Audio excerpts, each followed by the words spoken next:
So next video is dealing with text neck. So the modern problem of staring into the phone, staring into the computer, closes the spine. So it generally collapses right in the middle around C3, C4. And this can become so prolapsed that it causes compression between the vertebrae of the spine there, causing all sorts of problems. And eventually, the longer we stay there, the more frozen up it becomes. The fluid can't move through the joints. It's a big problem. It becomes fused over time. So the basic answer is to correct our posture, to correct the structure. So one simple thing we can do with the phone, instead of having it down here, collapsed all the time, is to bring it up a little bit higher. Bring it up a little bit more so that there's a direct kind of 35-degree gaze down from the eyesight to the phone. All of these things take a little bit more effort than collapsed, rounded over, hunched forward. This is the least amount of effort, but the most amount of suffering, especially as we age. So lift it up a little bit more. Raise the rear crown of the head. The rear crown of the head, so not the center of the head, but slightly back. If you tuck your chin in, that allows the back of the neck to open. And we say that the crown of the head is suspended from above. So we tuck the chin in, and you can do it yourself. Let the neck collapse, let the chin protrude, and then tuck the chin in whilst touching the back of the neck, and feel how that opens and lengthens the back of the neck.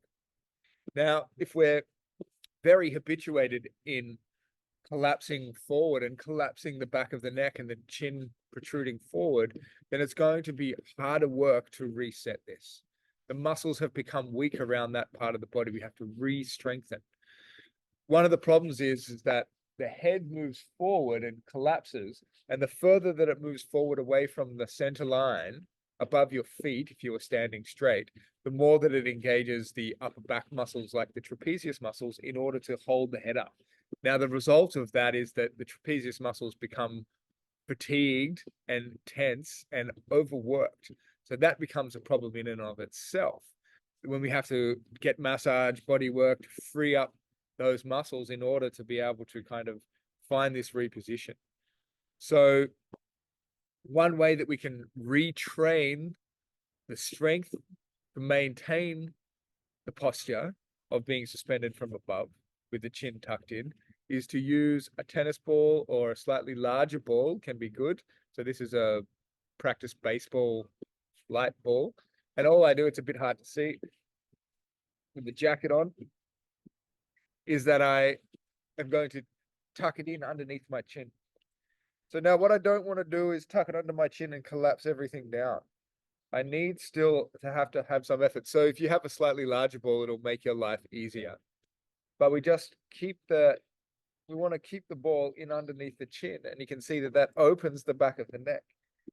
Now, what I would suggest, it's not very comfortable, but what I would suggest is spending some time, maybe setting a timer for 5 minutes and gradually increasing that if you can, but let's just say 5 minutes, walking around the house with the ball tucked in underneath the chin. Better, more than 5 minutes is better, but 5 minutes is better than no minutes. I would also suggest that 5 minutes of your day with the phone, if you're going to be doing that anyway, train the posture, strengthen the posture. 5 minutes if you're working at the computer, 5 minutes if you're on the phone, and 5 minutes walking around the house in everyday life. If you stop paying attention, you'll collapse the chin forward. If I collapse the chin forward, the ball goes. So you get a direct feedback. So start with 5 minutes on the phone, 5 minutes on the computer, and 5 minutes at home. See if you can build it up a little bit from there. It won't take long until you re-strengthen the posture and the postural muscles that hold you up.